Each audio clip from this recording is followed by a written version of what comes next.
giving no chillin'. When I heat come bro, ripping dope with it, coke sipping, living water full feelings. Ain't no ceilings when I'm spitting fire, flaming jack. You all wanna gotta put sauce on it, yeah. Living that rhetoric, here with that sermon for many who.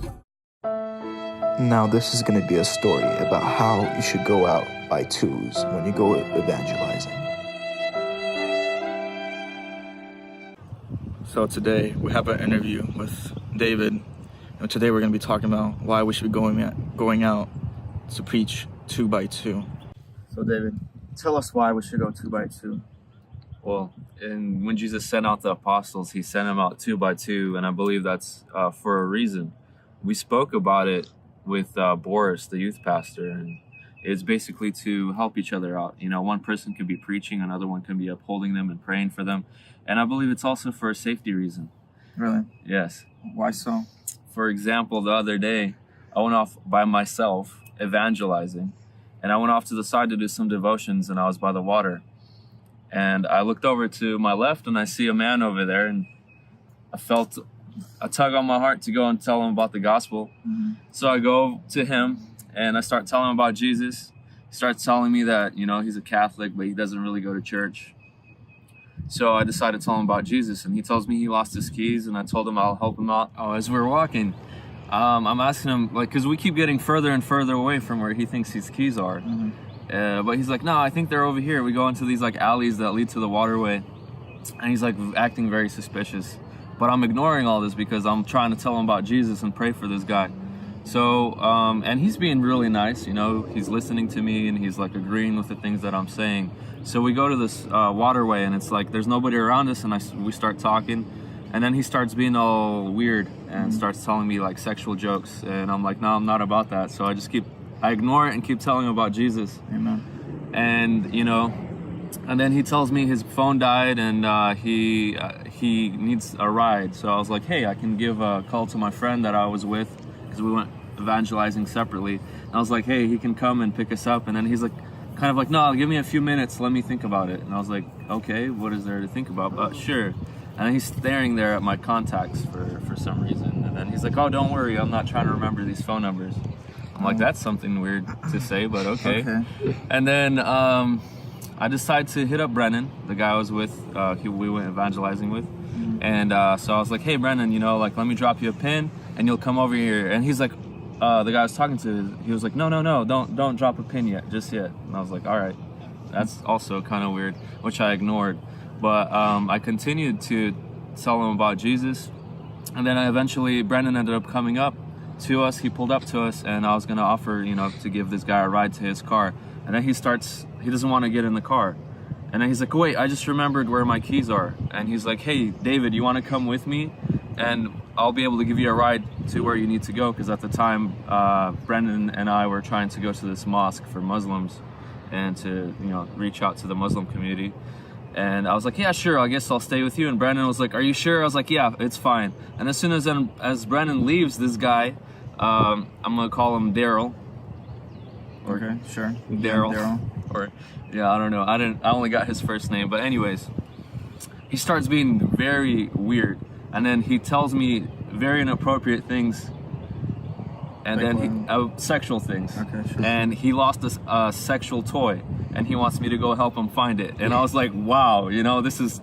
I was like, all right, I'm not gonna do that. He's like, yeah, stay here. I think it's in that alley behind the bushes over there. Come with me. And I was like, no, I'm good. So he starts walking that way, and I called Brandon. And I was like, yo, dude, this got super weird. Come and pick me up right now. This is very like weird. So Brandon's like, all right, I'm coming. So I decide. As that guy Daryl keeps walking down the alley, I decide to kind of ditch him. I start walking away, but then Brendan tells me, he's like, hey, don't worry, I'm coming, you know, don't ditch him just in case. So I'm like, all right. So I decide to go back, and then Daryl comes back, and I was like, and he was like, so what's up? And I was like, yeah, so Brendan's coming. And he's like, why are you acting sketchy? And he's asking me, why am I acting sketchy? I'm like, dude, I'm not acting sketchy. I'm trying to get Brennan here, and then we can give you a lift to your car so you can get your keys, and you can, you know, get in your car because you remember where your keys are. He's like, hey, have faith, dude. It's fine. Brendan doesn't need to be here. Just come with me. And I was just like, no, I'm going to stay here. I'm good. And then he's like, why are you acting so weird? And I'm like, dude, this is very uncomfortable, you know? You know, hopefully whatever, you know, I told you about Jesus, I prayed for you, And hopefully, you know, that doesn't reflect negatively that I'm like leaving you here right now, and I'm gonna go with Brandon because this is very weird and uncomfortable. And it hit me like after Brandon picked me up, I was like, this dude was like trying to do some weird stuff. Yeah, so I'm like, I think I can take care of myself. This guy was like an average height, average build. I'm 6 foot, 230 pounds. You know, I think I can take care of myself. But like after Brandon picked me up, like all these red flags popped up. How that dude was being sketchy.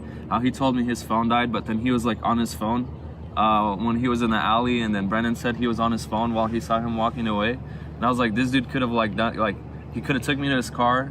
Who knows what he could have done in that car? Who knows who was waiting in that car? And I'm a guy, and like I can't imagine how a girl or like two girls would go. Like if you're a girl, go with at least 2 other people. You know, if you're 2 girls, go with a guy, and if you're a guy, go with another guy.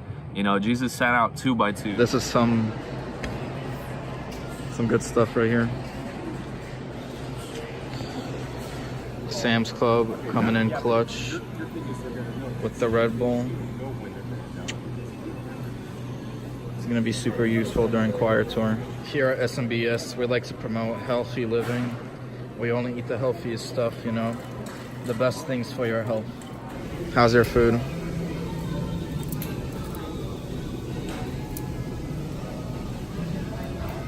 Welcome back to the only unboxing channel on YouTube. That's right, guys. We are the only unboxing channel in the world. You're about to see the first unboxing video ever created.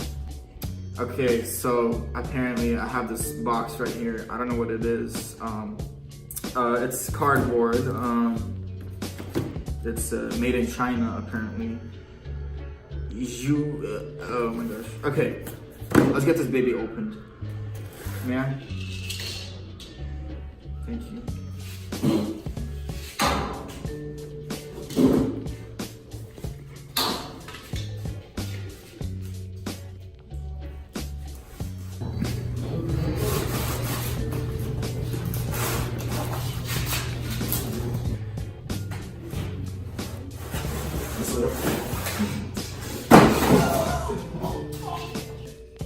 Okay guys, this is the world's best unboxing video, obviously, right? So, oh my gosh.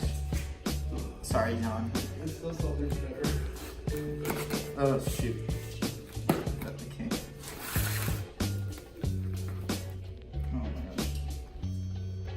I don't know why they sell knives like this. Like this is so extra. Oh my gosh. I think I know what this is. Oh my gosh, be careful with my knife. It's a smooth 4. You gotta be fucking kidding. It's a gimbal. So right here, this is some kind of product I bought off of Amazon, but I acted like I didn't know what it was. I lied. So this is some high quality plastic being wrapped around. And right here is this thing. So I need to grab my knife. Oh my god. Okay.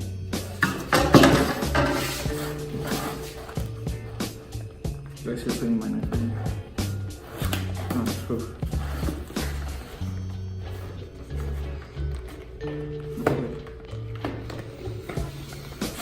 Unboxing is hard, guys. Wow, look at that.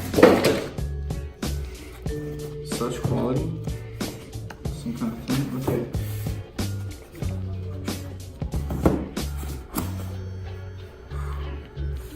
Oh yeah.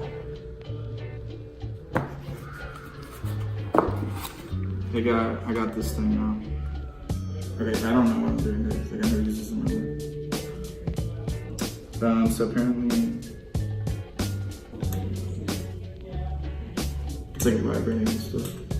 Sorry, I'm bleeding.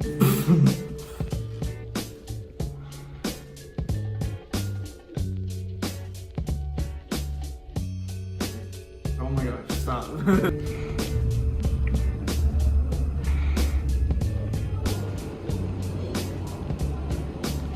Hey guys. Okay, so this is kind of the thing. shoot. Okay, that was something. But it's a nice tripod, if anything. Oh yeah, so look at that, so smooth. So smooth. Such garage. Alright guys, that was the best unboxing video in the world. Thank you for watching.